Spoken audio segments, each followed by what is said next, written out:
In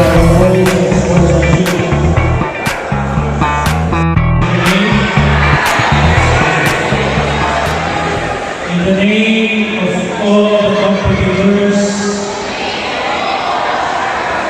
I promise that we shall take part in this culminating team building activity, respecting and abiding by the rules which govern them, committing ourselves to a sport by respecting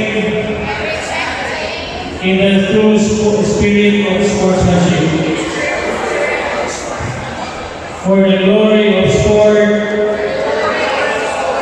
and the honor of our teams. So help me God.